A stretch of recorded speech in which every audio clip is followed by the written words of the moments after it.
চৰকাৰে কৃষি কৰ্মৰ ওপৰত খুব গুৰুত্ব দিছে আৰু তেওঁলোকক অনুৰোধ কৰাৰ লগে লগে ইয়াত আমাক ৰিপেয়াৰিং কৰিবৰ কাৰণে কিছু টকা দিলে আৰু তাৰে বৰ্তমান ইয়াত যি 4টা পাম্প আছে এই 4টা পাম্পৰ সম্পূৰ্ণ 4টা পাম্পেই বৰ্তমান কাৰ্যক্ষম আৰু এইটো যেতিয়া 1983 চনত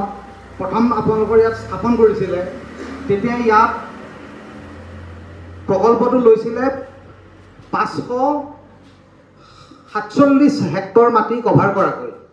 কিন্তু কালক্ৰমত ইয়াত মেডিকেল কলেজ হ'ল তাৰ পাছত গাঁওবিলাকো বহুত ডাঙৰ হ'ল মানুহৰ ঘৰ বাৰী হ'ল খেতি পথাৰৰ বহুত ঠাইত গতিকে মাটি বহুত কমি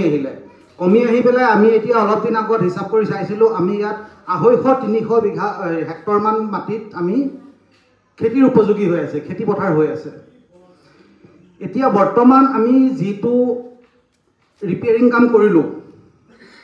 আমাৰ পাম্প হাউচৰ যিটো ৰিপেয়াৰিং কাম কৰিলোঁ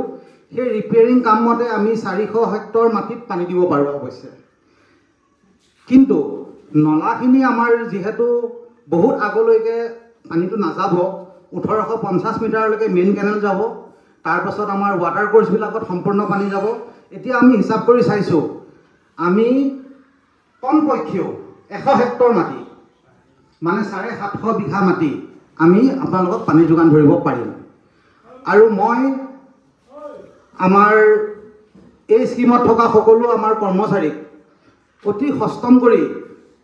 ৰাখিবলৈ বিচাৰিছোঁ যাতে আপোনালোকে যি সময়তে পানী বিচাৰে আপোনালোকে যদি কাৰেণ্ট ৰাতি থাকে বুলি ভাবে ৰাতি পানী বিচাৰে ৰাতি পানী দিয়াৰ ব্যৱস্থাও কৰিম দিনতো আপোনালোকে পানী ল'ব পাৰিব মুঠতে আপোনালোকে খেতি কৰক এইবাৰ আপোনালোকক খুব কৰজোৰে অনুৰোধ কৰিব বিচাৰিছোঁ যাতে এই ডিফল্ট অঞ্চলত 700 পৰা 1000 বিঘা মাটিত আমি খেতি কৰিব পাৰোঁ বড়ো খেতিটো আৰু তাৰ কাৰণে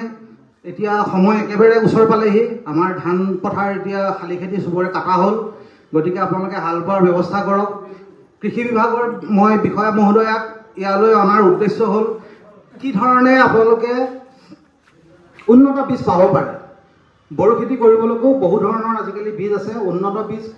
কি ধৰণে আপোনালোকে যোগাৰ কৰিব পাৰে তেওঁলোকৰ লগত আলোচনা কৰি আপোনালোকে অতি সোনকালে বড়ো খেতিৰ দিহা কৰক আৰু যিখিনি ওখ মাটি আছে ওখ মাটিত আপোনালোকে সৰিয়হৰ দিন প্ৰায় গৈছে সৰিয়হ পেলোৱাৰ সময় তথাপিও আপোনালোকে সৰিয়হ পেলাব পাৰিব আলু খেতি কৰিব পাৰিব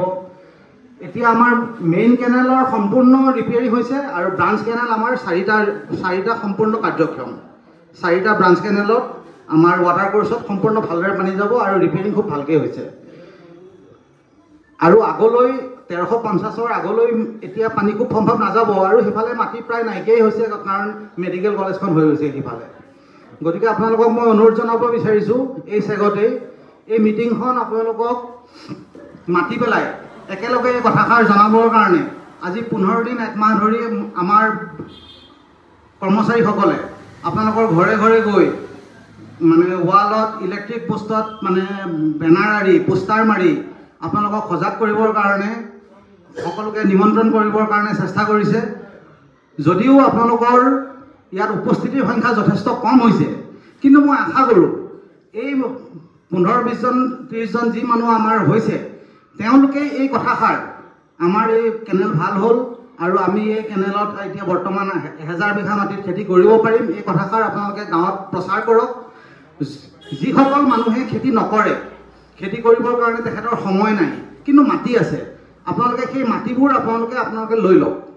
তেওঁলোকক কিবা এটা দিম কি ধৰণে চুক্তি দিয়ে সেইটো কথা পাতি আপোনালোকে লৈ লওক যাতে এডৰা মাটি খেতি কৰাৰ পাছত আকৌ এডৰা মাটি বাদ দি আকৌ এডৰা মাটি লৈ যাতে পানীটো লিব লগা নহয় গতিকে আপোনালোকে তেতিয়া ধৰ গৰু ছাগলীও খাব তেনেকুৱা ধৰণৰ অশান্তি কিছুমান হ'ব গতিকে আপোনালোকে যিখিনি মাটিত আমি পানী দিব পাৰিম সেই গোটেইখিনি মাটিত আপোনালোকে খেতি কৰাৰ এবাৰ ব্যৱস্থা কৰিব বুলি মই আশা কৰি আৰু ময়ো যিমানখিনি পাৰোঁ বিভাগীয় ফালৰ পৰা আপোনালোকক সহায় কৰিম বুলি আপোনালোকৰ সন্মুখত প্ৰতিশ্ৰুতি দি মই মোৰ বক্তব্য সামৰণি মাৰিছোঁ।